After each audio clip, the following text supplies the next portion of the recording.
बोनेर में सैलाब से 100 शहादतें, 78 लाशें हस्पताल मुंतकिल कर दी गईं। तफसीलात के मुताबिक सूबाई वज़ीर खैबर पख्तूनख्वा फ़ख्र जहां का कहना है कि बोनेर में सैलाब के बायस शहीद होने वाले 78 अफराद की लाशें हस्पताल मुंतकिल की जा चुकी हैं। ये बात उन्होंने बोनेर में बारिश और सैलाब से होने वाले नुकसानात पर जियो न्यूज़ से गुफ्तगू करते हुए कही है। उधर जमीयत उलमा इस्लाम के सरबराह हज़रत मौलाना फजलुर रहमान साहब दामत बरकातुहु आलिया ने मुल्क भर में हालिया सैलाब से होने वाली जानी और माली नुकसानात पर गहरे दुख और अफसोस का इजहार करते हुए शहीद अफराद की मग़फ़रत और लवाहिकीन के लिए सब्र जमील की दुआ की है। उन्होंने कहा कि मैं मुतासिरा ख़ानदानों से दिली ताज़ियत करता हूँ। कायद जमीयत मौलाना फजलुर रहमान साहब ने जमीयत उलमा इस्लाम खैबर पख्तूनख्वा के सेक्रेटरी जनरल सेनेटर मौलाना अताउल हक दरवेश से टेलीफोनिक रब्ता किया, जिसमें सूबे में सैलाब की मौजूदा सूरत हाल पर तफसीली ब्रीफिंग दी गई। मौलाना फजलुर रहमान साहब ने खैबर पख्तूनख्वा समेत तमाम अज़ला के पार्टी ज़िम्मेदारान को हिदायत की है कि वो अपने अपने इलाकों में मुतहर्रिक रहें और मुतासिरा अवाम की हर मुमकिन मदद करें। उन्होंने क्लाउड बर्स्ट से मुतासिरा इलाकों में रहनुमाओं और कारकुनान को हस्पतालों में पहुँचने, मुतासिरा अफराद को घरों से बाहिफाजत निकालने और उन्हें आर्जी पनाहगाहों में मुंतकिल करने की भी हिदायत दी है। सरबराह जमीयत उलमा इस्लाम ने कहा कि मुतासिरीन के लिए आर्जी पनाहगाहें कायम की जाएँ और इमदादी सरगर्मियों में कोई कसर न छोड़ी जाए।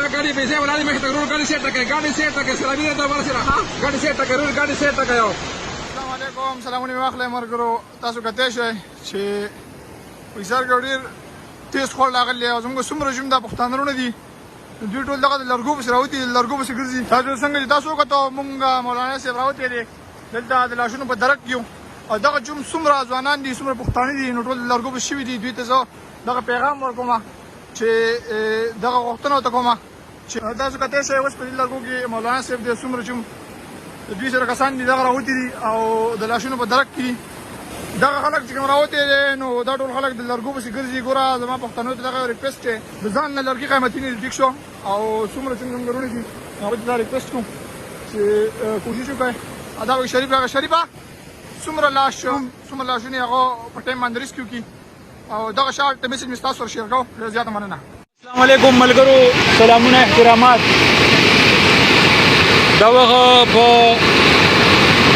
بنیر تحصیل چغرزی کې موجود ما دا شمنال خلتا سکته شي ډیر زیات تیز راغلی او باران هم ډیر تیز وریږي.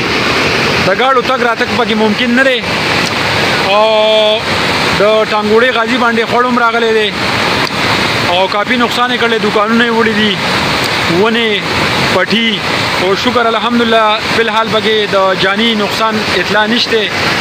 زه په دې پکې کورونه هم غورځېدلي دي. دا تاسو کته شي ډیر زیات وړلې جی، الله دې خیر پکې ورواچي. حالات ډیر ګډوډ دي او دا مین کته درګو چینو درګي چینی نو هغه تم کافي نقصان رسیدلې دي خو آلته کې موږ تللی نه شو د اوبو د وجې. دا تاسو کتی شئ اوبه زیاتې شوې، الله دې پکې خیر ورواچي. بس خیر سوال به د الله پاک نه کوو. دا خلک ډېر دلته ولاړلی خوړلی تماشې ته، نو بس د اوبو نه ځان لرې ساتئ، هېڅ پته نه لګي. الله دې پکې خیر او برکت ورواچي. ډېرې تیزې اوبه دي جي.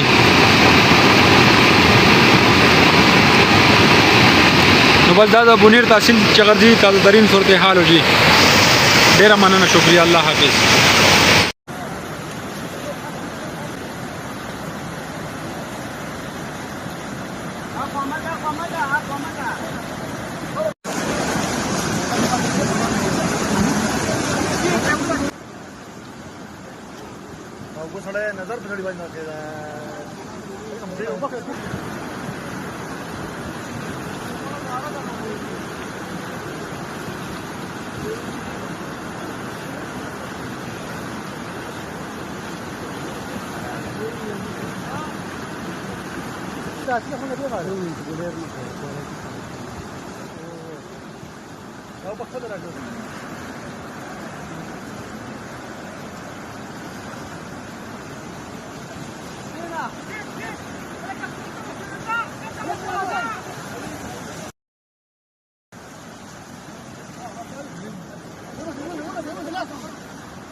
وهي سيجوا غالك وهي